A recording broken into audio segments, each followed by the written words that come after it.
C'est l'heure du débat sur la 95.5, le 3w.nanafm.tg ou encore sur le bouquet Canal Plus numéro 575. Mesdames et messieurs, bonjour et bienvenue. Ce 12 avril marque la journée internationale des enfants en situation de rue.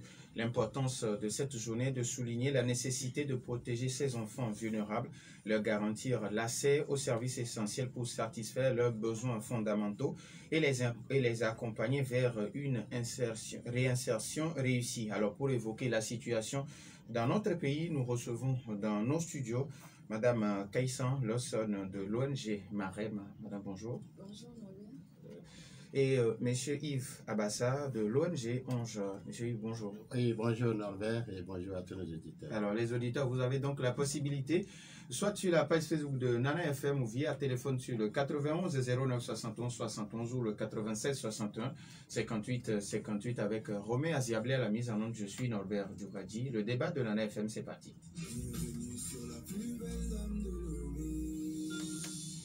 Alors, Madame Lawson Kaïsan, vous voulez bien nous présenter l'ONG Marem?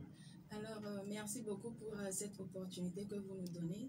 Je dirais que l'ONG Marem est une association créée depuis 2005 et elle a eu son statut d'ONG en 2012. Depuis lors, elle a une antenne en France. Elle se situe dans le quartier de Logopé, à Guadeloupe, enfin pas loin du CEG Kosigan.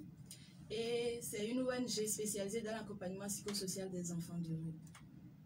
Je dirais aussi que c'est une structure qui fonctionne depuis 17 ans. La dernière fois, elle a fêté ses 17 ans.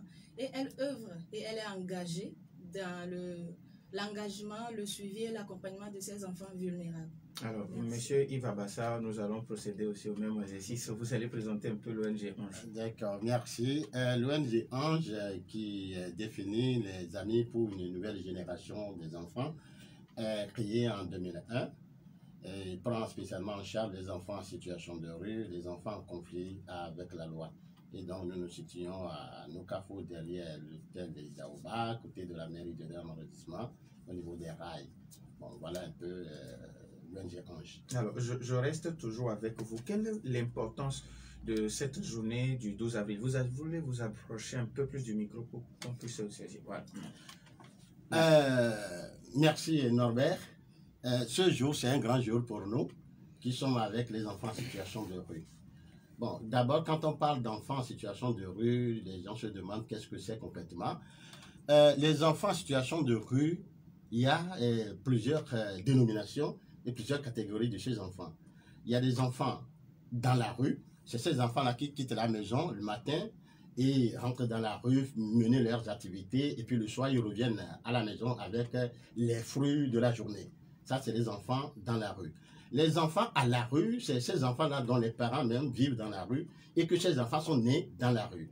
Les enfants de la rue, c'est ces enfants-là qui ont un lieu de domicile dans la rue, sont complètement dans la rue et ils font tout dans la rue. Voilà ces différentes catégories d'enfants que nous retrouvons dans la rue et que nous dénommons enfants en situation de rue. Maintenant, au-delà de ces enfants-là, aujourd'hui, il y a un autre phénomène qui prend de l'ampleur, c'est les cas des enfants talibés. Les enfants talibés, c'est des enfants que les maîtres coraniques rassemblent chez eux et que pendant la journée, ils renvoient les enfants à aller mendier, demander de l'argent, qu'ils les ramènent dans l'après-midi ou le soir. Et voilà. Et ailleurs, on parle des enfants microbes également. Donc, c'est toute une multitude de catégories d'enfants aujourd'hui qui prend de l'ampleur au jour le jour dans notre pays. Voilà ce qu'est enfant en situation de rue aujourd'hui, dont nous célébrons. Alors, quelle est l'importance de cette journée? Oui, bon, l'importance de cette journée, vous savez, à un moment donné, l'UNESCO, qui est l'Organisation des Nations Unies pour l'éducation, la science et la culture, a créé en 2009 cette journée pour réfléchir un peu sur ces enfants vulnérables. Et donc, c'est créé pour soutenir d'abord les associations, les organisations internationales comme nationales, dans leur mission de prise en charge des enfants en situation de rue. Vous savez également, les enfants en situation de rue, c'est des enfants que la société a tant marginalisés, discriminés, rejetés. Et donc l'UNESCO a également créé cette journée pour valoriser l'humanité de ces enfants, la dignité de ces enfants et au même moment les défis auxquelles ces enfants en situation de rue alors sont confrontés. Des difficultés inimaginables, des difficultés vraiment insoutenables que ces enfants-là sont victimes. Donc, la journée a été créée pour nous rappeler de ces enfants et aller vers eux, penser à leur prise en charge pour qu'ils sortent de cette... Donc, l'important de cette journée, c'est de faire savoir à la société qu'il y a des phénomènes comme ça qui existent et qui prennent de l'ampleur au jour le jour.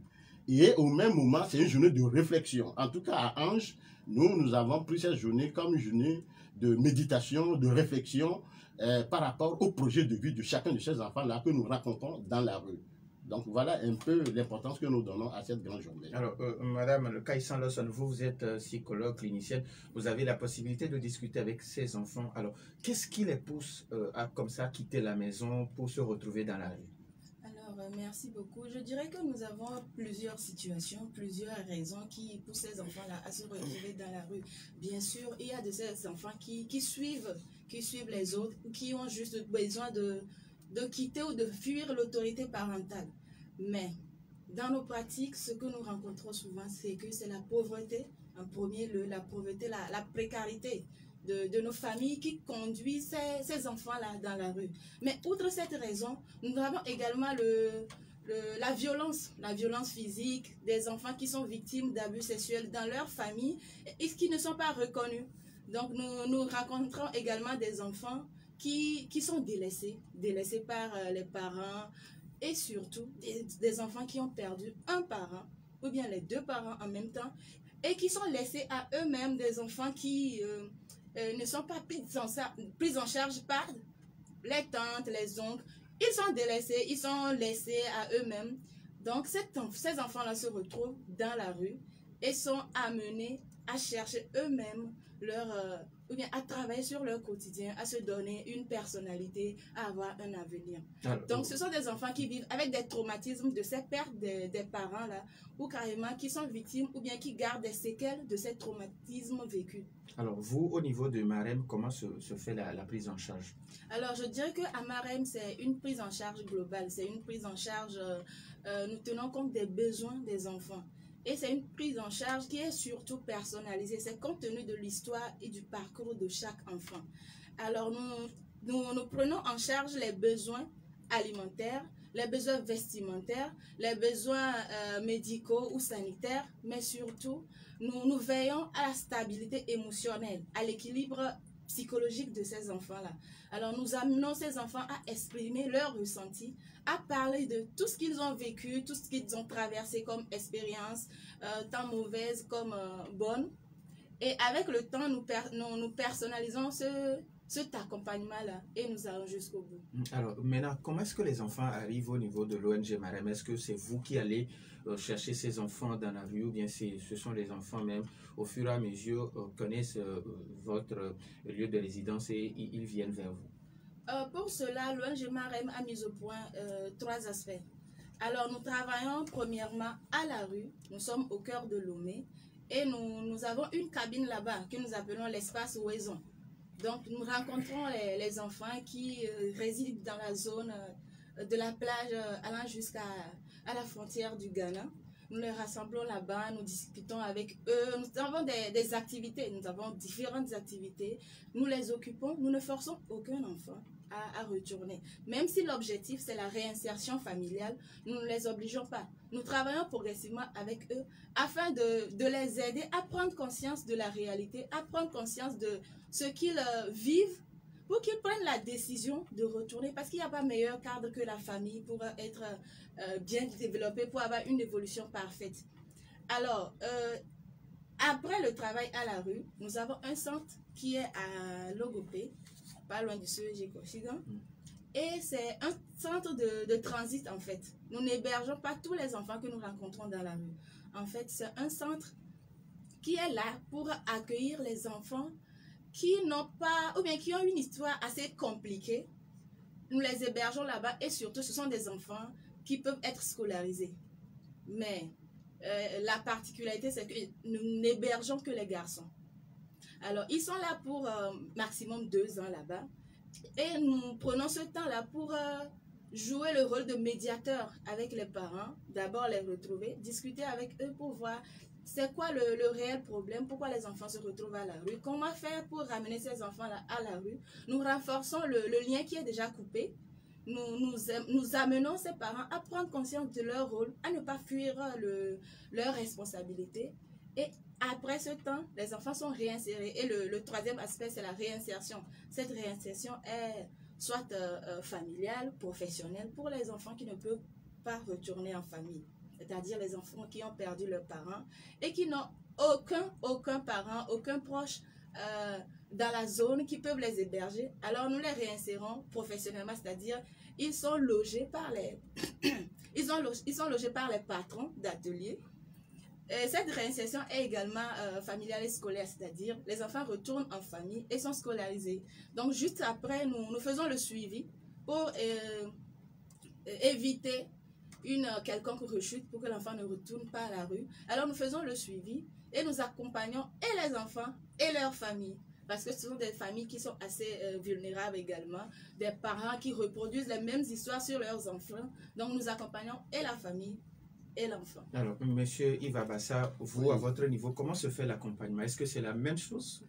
Oui, tu sais, l'ONG Marem, c'est une ONG sœur. Nous sommes toujours ensemble, nous travaillons ensemble. Nous, comme je l'ai dit tout à l'heure, enfants en situation de rue, c'est des enfants, les gens peuvent se demander, mais dans quelle rue, à quel niveau les enfants là se retrouvent souvent. C'est des enfants que vous pouvez retrouver sur les marchés, le long de la côte, la plage. C'est les enfants que vous pouvez retrouver sur les décharges, surtout parce que quand vous sortez, vous rencontrez les enfants, vous les verrez avec le sac à l'épaule, en train de ramasser les sachets, les boîtes de conserve, les barres de fer rouillé que nous appelons gapobéblé, qui vont aller vendre et tout ça. Donc, nous allons sur les sites, sur ces différents sites, à la plage, sur les marchés d'Adaulato, Keyanawe, à Koresewa, à Goué, pour ne citer que cela. Nous allons sur ces sites-là, identifier d'abord les enfants, les rencontrer, les mettre en confiance, échanger, discuter avec eux et les éclairer sur leur situation. Une fois les enfants éclairés sur leur situation, alors c'est là qu'ils décident soit continuer leur vie dans la rue ou retourner en famille. Maintenant, s'ils décident de retourner en famille, nous les amenons d'abord sur nos centres d'accueil. Nous avons 2 centres d'accueil, dont un à Lomé et l'autre à Pomé, à 20 km de Lomé. Donc on a 2 grands centres. Et donc quand l'enfant décide, accepte volontairement quitter la rue, nous les amenons d'abord sur nos centres d'accueil, où nous avons des psychologues, des sociologues, des anthropologues, des éducateurs spécialisés, des assistants qui les accompagnent. Et au même moment, nous faisons ce que nous appelons l'enquête sociale pour la recherche de leurs parents. Maintenant, quand les parents sont retrouvés, tout comme Marem le fait, quand les parents sont retrouvés, nous travaillons avec ces parents-là qui ont peut-être failli à leur responsabilité, qui ont fui leur autorité parentale. Et donc, nous travaillons avec ces parents-là à arranger le cadre familial pour accueillir ces enfants-là, pour le retour de ces enfants. Au même moment, nous travaillons ces enfants-là également pour leur retour en famille, où nous parlons de la réintégration. Au moment où l'enfant est chez nous, il ne reste pas éternellement, mais comme Marem l'a dit, c'est des centres de transition. Et donc l'enfant est là, le temps que les parents soient prêts à accueillir l'enfant, alors nous mettons l'enfant à l'école ou en apprentissage, où nous parlons de la formation professionnelle. Et quand la famille est prête à recevoir l'enfant et que l'enfant est prêt à retourner à la famille, alors nous retournons l'enfant à la famille et il continue ses études ou il continue son apprentissage et nous faisons le suivi. Alors, tout à l'heure, vous avez demandé comment est-ce que les enfants ils arrivent sur nos centres. Ça, c'est un premier système par lequel les enfants nous arrivent. L'autre système, c'est à travers Corpesdi, ce programme de l'État togolais mis en place pour dénoncer et accueillir ces enfants maltraités, victimes d'abus, etc., etc. Donc, le Corpesdi accueille ces enfants-là et nous réfère ceux qui répondent à nos services. Donc, à travers Corpesdi, nous recevons également ces enfants. Il y a d'autres services sociaux également, quand ils rencontrent ces enfants-là, dans ces situations-là, nous ramènent ces enfants Et voilà la prise en charge que nous leur faisons. Alors, avant de donner la possibilité aux auditeurs sur nos 2 numéros, sur 10 cas, combien de cas vous réussissez quand vous entreprenez? Oui, bon, sur 10 cas, je ne vais pas dire nous les réussissons 100%, mais à 70%, nous arrivons à les réussir. Pourquoi? Parce qu'il y a certains enfants que nous appelons, entre guillemets, les habitués de la rue. L'enfant a tellement duré dans la rue qu'il ne lui est pas facile tout de suite de quitter la rue. Et donc, et puis la rue, c'est un milieu ouvert, où tout lui est permis. Il mange ce qu'il veut, il dort là où il veut, il va là où il veut, il fait ce qu'il veut. Bon, c'est des petits enfants, mais qui ont leurs petites copines, leurs petits copains, ils jouent au sexe. Et donc, arrivé au centre, on ne leur donne pas cette possibilité de jouer à ces jeux. Il y a certains qui consomment de la drogue. Arrivés au centre, ils n'en ont pas. Donc, il y a ces quelques éléments-là d'enfants qui sont des consommateurs de la drogue ou qui sont des joueurs de sexe. Et donc, arrivés au centre, ils ne résistent pas. Il va falloir qu'ils soient accompagnés pendant un certain nombre de temps avant qu'ils ne s'adaptent. Et donc, c'est ces enfants-là qui ont l'habitude de fuguer. Mais quand ils fuguent, nous continuons toujours à aller à leur recherche, le temps de les récupérer. Alors, Madame Kaïssa, comment se fait la cohésion sociale au niveau du centre pendant les 2 ans que l'enfant doit rester avec vous? Est-ce que ce n'est pas difficile pour vous, un enfant qui a déjà fait 5 ans dans la rue, tout d'un coup, qui se retrouve dans les 4 coins d'un mur? Est-ce que ce n'est pas difficile? C'est très difficile et comme l'a dit monsieur, il se trouve des enfants assez particuliers que nous rencontrons dans la rue. Des enfants qui sont habitués à la consommation des substances psychoactives, des enfants qui ont pris goût à la liberté dans la rue. Et donc quand nous les ramenons au centre, c'est très difficile de les encadrer. Alors premièrement, nous prenons sur nous le soin de les rééduquer, c'est-à-dire de reprendre l'éducation à la base. Donc, de leur apprendre la vie en communauté, le respect mutuel, le fait d'éviter le vol, de prendre ce qui ne vous appartient pas. Donc, c'est tout un système qui est mis en place pour leur rééducation. Et après, ils sont maintenant capables de rééduquer les autres qui viennent après et de développer cette cohésion-là. Donc, voilà ce que nous faisons à Marème. Alors, vous, quelle a été votre plus grande réussite depuis que vous êtes à Marème? Je dirais que j'ai eu à accompagner un enfant qui a perdu sa maman. L'enfant a été accompagné, je crois que ça faisait déjà 2 ans que l'ONG l'accompagne, mais à chaque fois l'enfant rechutait, à chaque fois il retournait à la rue. Alors quand je suis arrivée, je l'ai prise en entretien, on a eu à travailler un peu et j'ai compris que la maman avant de décéder lui avait dit certaines choses sur le papa qui n'était pas vraiment la vérité. Et l'enfant a gardé ça. Il a pris le temps de développer une certaine haine pour son papa. Alors que après le décès de la maman, il était obligé de vivre avec son père. Donc il faisait tout pour nuire à son papa. Il a sali l'image de son père dans l'entourage, dans le quartier et tout. Le papa était dépassé. Il ne voulait même plus de son enfant. Donc avec le temps, on a eu à expliquer la situation au papa pour qu'il comprenne que l'habitude ou bien le comportement de l'enfant ne vient pas seulement de lui, mais ce qu'il a gardé en tête.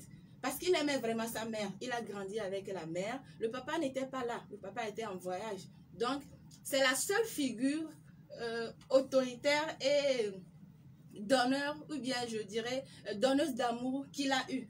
Et donc, avec le temps, le papa a compris et il a baissé un peu. Il a eu à se débarrasser de sa colère, voilà. Et il a commencé par discuter un peu avec son enfant. Avec le temps, l'enfant a compris que la maman était énervée. La maman n'était plus d'accord avec le comportement de son père. Donc, elle voulait que l'enfant continue l'œuvre ou bien d'alimenter sa haine envers son papa. Donc, aujourd'hui, je dirais que l'enfant vit avec son père et il est bien à l'aise avec lui.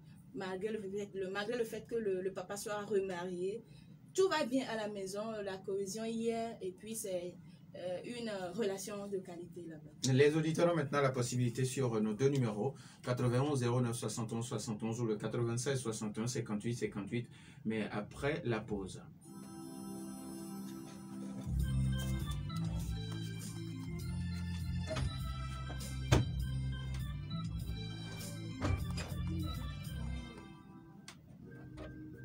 Savez-vous que vous pouvez faire des études supérieures de qualité comme en France et obtenir un diplôme français tout en étant à Lomé? C'est vrai, exactement, et c'est enfin possible à ESAM. École supérieure d'audit et de management est pleinement à votre disposition et accompagne les jeunes et étudiants à réaliser leurs rêves en leur offrant la formation LMD délocalisée, en leur donnant une ouverture d'esprit de compétition à l'international pour développer librement la passion de l'excellence. ESAM dispose des filières expertise comptable, droit privé et public, droit des affaires et des collectivités territoriales, comptabilité, contrôle et audit. Choisir ESAM, c'est garantir l'avenir de vos enfants.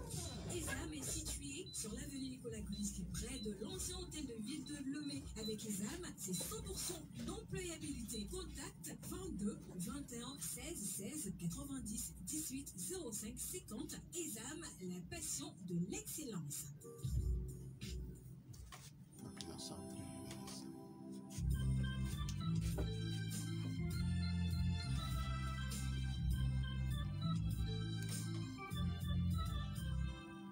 Retour dans les studios de dans la FM 91 09 71 71 ou le 96 61 58 58.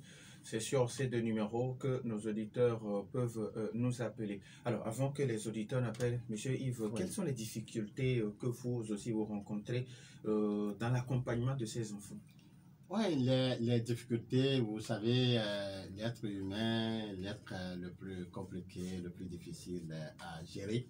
Et surtout, la particularité de ces enfants en situation de rue. Les toutes premières difficultés, comme je l'ai dit, quand ils quittent la rue et ils viennent au centre, il y a la prise en charge qui reste très compliquée. Et quand nous parlons de la prise en charge, c'est d'abord la prise en charge psychosociale. Un enfant, comme on l'a dit tout à l'heure, un enfant qui prend des substances psychoactives, accompagner cet enfant jusqu'à abandonner, ce n'est pas facile. C'est un travail très lourd pour les psychologues, les éducateurs. Maintenant, au-delà de ça, la prise en charge sanitaire, il y a certains enfants, quand ils quittent la rue, ils arrivent au centre, ils développent certaines pathologies qui restent très compliquées à gérer. Je veux parler des soins de santé. Il y a la prise en charge alimentaire. Or, les moyens aujourd'hui sont très limités, mais il faut tout faire pour prendre en charge ces enfants. D'autres cas, c'est ceux qui viennent et contaminent ceux qui sont déjà là. Ça fait parfois un recommencement. Vous faites le travail, il y a un qui vient, il vient avec la drogue, celui qui a arrêté de prendre ces substances-là, l'autre qui arrive tout nouveau, chaud avec encore ces substances, il donne encore et là, le travail reprend avec l'autre là. Bon, l'autre cas, c'est des fugues dont j'ai parlé tout à l'heure. L'autre cas, c'est quand les parents, à la réinsertion, les parents ne sont pas facilement prêts à recevoir leurs enfants. Il y a certains qui disent non, je vous donne, gardez-le, je n'en veux plus, prenez-le. Et donc, la réinsertion aussi reste très compliquée pour nous. Et donc, l'autre difficulté, c'est qu'au jour le jour, les enfants rentrent dans la rue. J'étais entre-temps avec son excellent monsieur le ministre de la Culture qui me demande, mais depuis que vous faites ce travail, pourquoi les enfants ils sont de plus en plus nombreux dans la rue? Je dis, son excellence, les causes qui amènent ou les facteurs qui font que les enfants viennent dans la rue se multiplient au jour le jour. Le cas de la pauvreté, comme l'a dit tout à l'heure ma collègue de Marais, la pauvreté, on ne dirait pas que ça diminue, mais la pauvreté augmente au Togo au jour le jour. Tout le monde crie le bol de maïs qui est aujourd'hui à 1000 francs, à 800, 900 pour une famille de 3-4 personnes. Vous voyez, c'est compliqué. Donc, la pauvreté fait que les enfants rentrent davantage dans la rue. Et ça fait que ça nous complique le travail sur le terrain. Bon, tout à l'heure, vous avez demandé pourquoi les enfants rentrent dans la rue. Aujourd'hui, avec la pauvreté, il y a l'abandon des foyers. Donc, que nous appelons la dislocation familiale. Les couples s'abandonnent aujourd'hui. Soit c'est l'homme qui dit non, bon, il va aller chercher du boulot pour revenir nourrir la famille, et pas il ne revient plus. Soit c'est la femme qui dit mais non, il va aller faire le bon âge à quelque part ou aller travailler en portefeuille, elle quitte, elle ne revient plus. Ou elle revient avec une grossesse parce que quand elle est sortie, il faut se donner un homme pour avoir quelques sous pour revenir nourrir la famille à la maison. Donc, cette séparation des familles aujourd'hui abandonne les enfants et qu'ils rentrent davantage dans la rue. Bon, l'autre phénomène, c'est ces parents-là qui viennent, qui sont des parents de rue, et qui font des enfants dans la rue. Et donc aujourd'hui, vous allez constater toute une famille installée dans la rue. Et je dis tout ça là pour dire combien de fois c'est compliqué, pas seulement à Ange, mais toutes ces organisations qui œuvrent dans la prise en charge des enfants en situation de aujourd'hui. C'est compliqué pour toutes ces organisations. Voyez. Alors, Madame Kaïsan Lawson, est-ce que dans l'exercice de votre fonction de prise en charge de ces enfants dans la rue, est-ce que l'État vous accompagne? Quoi? Qu'est-ce qui vous fait rire? Bon, je dirais que l'État, pour le moment, fait de son mieux. Voilà. Mais on aurait aimé que ça soit plus que ça. Parce que là, on ne dirait pas que l'État est totalement absent. Non, non, non, ce serait mentir. L'État fait de son mieux, mais c'est pas suffisant. C'est pas suffisant pour accompagner ces enfants-là. Parce que comme monsieur Yves l'a dit, c'est un phénomène qui prend de l'ampleur. Les enfants sont de plus en plus nombreux dans la rue. Et nous avons besoin de ressources, que ce soit des ressources financières, des ressources en personnel. Nous avons besoin de beaucoup de choses. Par moment, comme le Païsi nous envoie également des enfants, Kadj envoie des enfants. Mais est-ce que l'accompagnement y est? Donc, l'État fait de son mieux, mais ce n'est pas encore suffisant. Alors, monsieur Yves, vous, est-ce que l'État vous accompagne? Oui, comme Kaïsa l'a dit, l'État nous accompagne, mais c'est le lieu de faire encore ce plaidoyer pour que l'accompagnement de l'État soit beaucoup plus important. Bon, je dis, nous accompagne. Nous avons d'abord un premier auditeur en ligne. Allô? Oui, madame ici, bonjour. Oui, vous avez une association qui s'occupe des enfants de la rue. Oui. Est-ce qu'ils s'occupent que de ces enfants-là? Que moi je prenne un petit-fils autiste sur les bras. S'ils peuvent le prendre, sinon, où est-ce que je peux l'emmener? Voilà. D'accord, merci beaucoup. 91 09 71 71 ou le 96 61 58 58. Ce sont ces deux numéros par lesquels les auditeurs peuvent nous appeler. Alors, je vais vous adresser la question de madame ici. Est-ce que c'est seulement les enfants de la rue que vous prenez en charge? Parce que elle dit qu'elle a un petit-fils autiste qu'elle a sous le bras. Est-ce que vous prenez aussi ces enfants en charge? Alors, je dirais que l'ONG Marem prend ou bien accompagne les enfants en situation de rue, mais il y a des cas assez exceptionnels. Et pour ces cas-là, nous intervenons ou bien nos interventions sont à domicile. Mais pour un enfant autiste, je crois que cet enfant a besoin d'un accompagnement spécialisé, d'une éducation spécialisée. Et donc, elle doit se tourner vers les structures appropriées qui veillent à l'éducation et à l'évolution de ces enfants autistes. Parce qu'un enfant autiste n'a pas un développement comme les autres enfants. Donc, elle a besoin de se tourner vers les associations et structures spécialisées dans la gestion de ces cas. Vous en connaissez, non? Oui. Bon, peut-être pour... oui, allez-y. Alors, pour compléter ce que Madame Essi dit, les enfants aussi, moi je suis encore plus spécialisé dans la prise en charge des enfants vivant avec le handicap intellectuel, tels que ces enfants autistes. Donc, Ange comme Marem, nous ne prenons pas, nous n'avons pas les compétences pour la prise en charge de ces enfants vivant avec le handicap intellectuel, tels que les autistes là. Mais c'est des enfants, il y a des structures de l'envol. À Lomé, il y a 4 centres et un centre dans chaque région du Togo, qui sont des centres spécialisés dans la prise en charge de ces enfants vivant avec le handicap mental. Il y a également un autre centre. Ok. Nous avons un auditeur en ligne. Allô? Allô? Allô, moi directeur. Papa Sibiti, comment allez-vous? Ça va. Moi, le président, au directeur. Bon, ils sont deux sur le plateau. Il y a un homme et une femme. Il y a le directeur et la directrice. Voilà. Bon, moi, en tant que parent, je n'ai rien à vous dire, si ce n'est que vous remercier et vous féliciter. Merci, Papa Pour Sibiti. tout ce que vous faites. Parce que c'est difficile. L'éducation d'un enfant, depuis le berceau, comme l'a dit le professeur, le dessin Personne ne va nier l'eau. Il y a des enfants qui sont devenus enfants de rue par des situations. Et l'enfant, c'est un phénomène de foule. Quand il est habitué à la rue, pour le réadapter, comme le disait son patron, ces enfants qui ont appris à gambader, il faut les ramener au bercail, c'est compliqué. Oui, exactement, vous avez raison.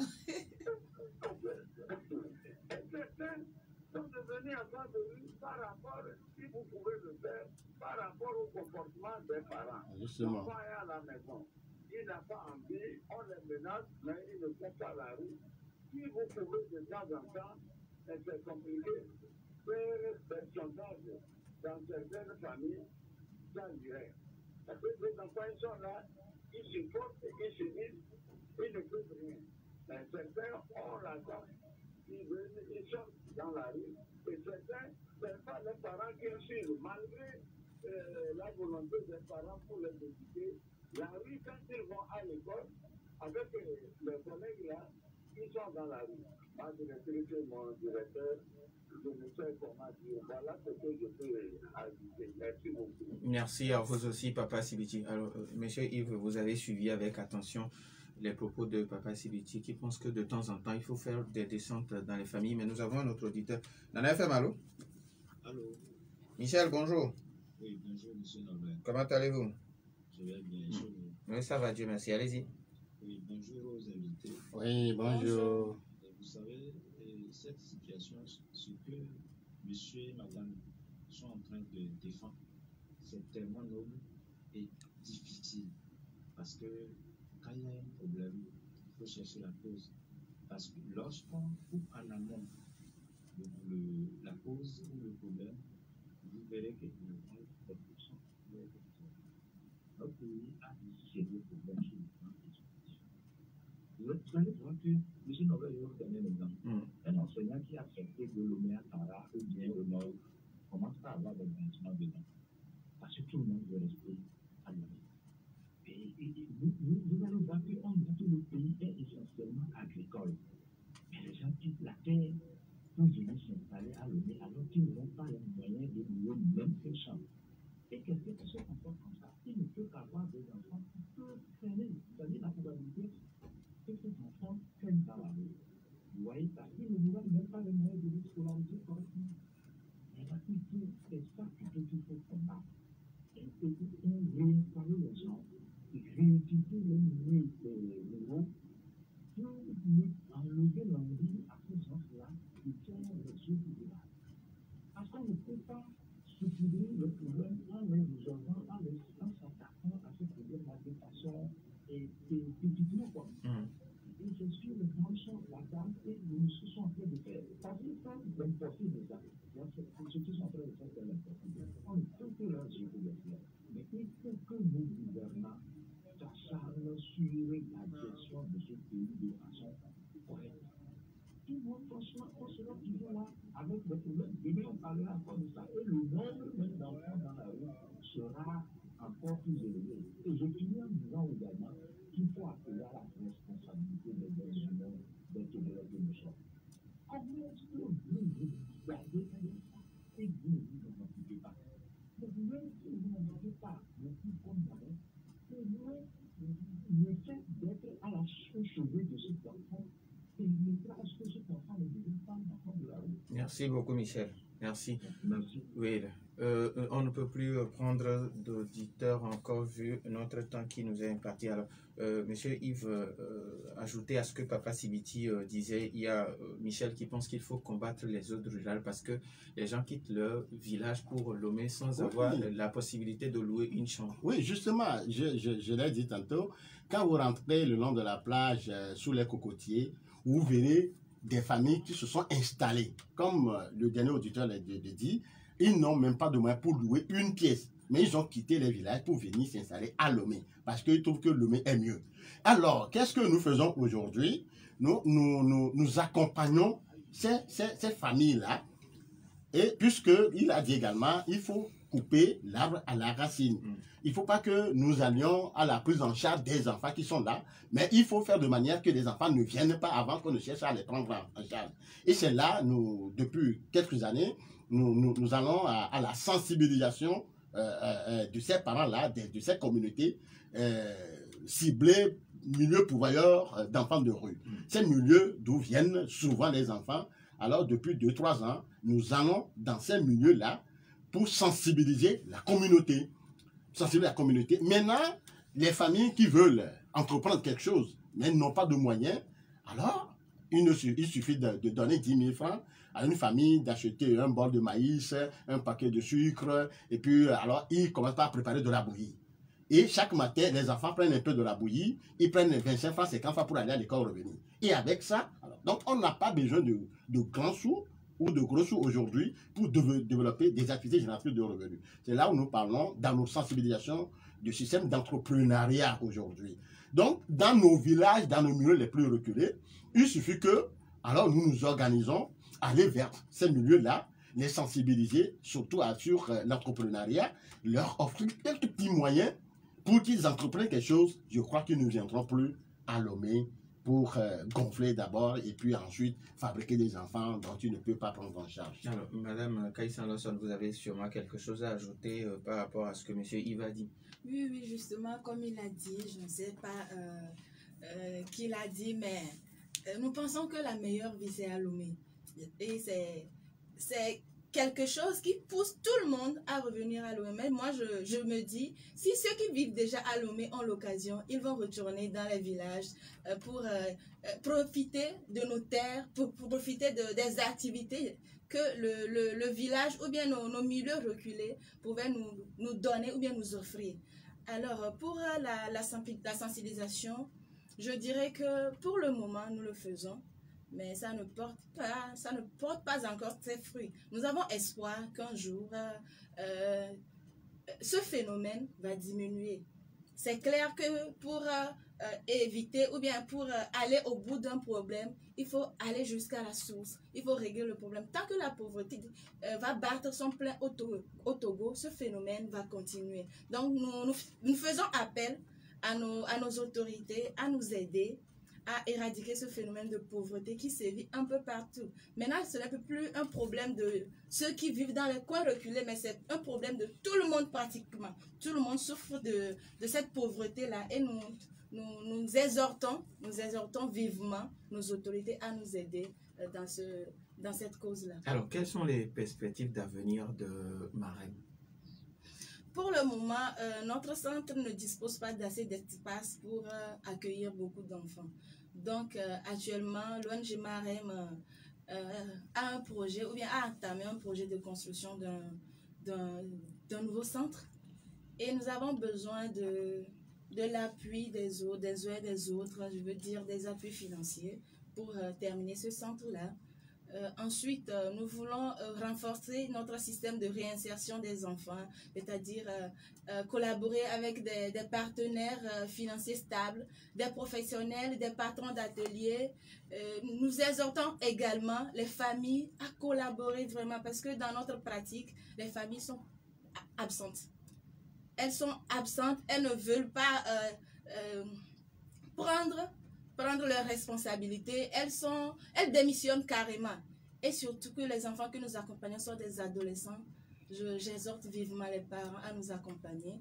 Et pour d'autres perspectives, je dirais que bon, nous sommes engagés et nous faisons appel aux bonnes volontés pour nous aider. Ouais, Monsieur Yves, les parents qui démissionnent de leurs responsabilités parentales, alors vous, comment est-ce que vous voyez déjà en 5, 10, 20 ans? Non, comme l'a dit Kaïsan, nous avons l'espoir que ces problèmes vont diminuer tant que nous continuons la lutte, puisqu'il y a d'autres qui nous rejoignent dans la lutte. Il y a d'autres qui nous rejoignent dans la lutte et la politique de protection de l'État, avec toutes les dispositions que les uns, que ce soit les organisations internationales et nationales freinent, nous comptons que ça va diminuer très bientôt, surtout avec le développement du système d'entrepreneuriat, comme je l'ai dit, ça va diminuer. Les perspectives, comme vous l'avez demandé tout à l'heure à Marème, la sensibilisation, nous continuons à accélérer les sensibilisations dans les milieux d'où viennent souvent ces enfants. Maintenant, les parents démissionnaires, là, ou les parents autocratiques qui font violence sur leurs enfants et qui les font quitter de la maison pour la rue, ces parents-là, nous essayons de les cibler, de les identifier également pour les accompagner à une meilleure prise en charge de leurs enfants à la maison. Donc, voilà, ces parents-là, aujourd'hui, il faut un accompagnement parce qu'il y a certains parents qui le font involontairement ou qui le font et qui ne savent pas que ces systèmes d'éducation font que les enfants rentrent dans la rue parce qu'ils se disent c'est comme ça nos grands-parents nous avaient éduqués, c'est comme ça nous aussi nous allons éduquer nos enfants. Il y a d'autres, nous parlons de la pauvreté bien sûr, mais il y a certains parents aussi qui cultivent la paresse.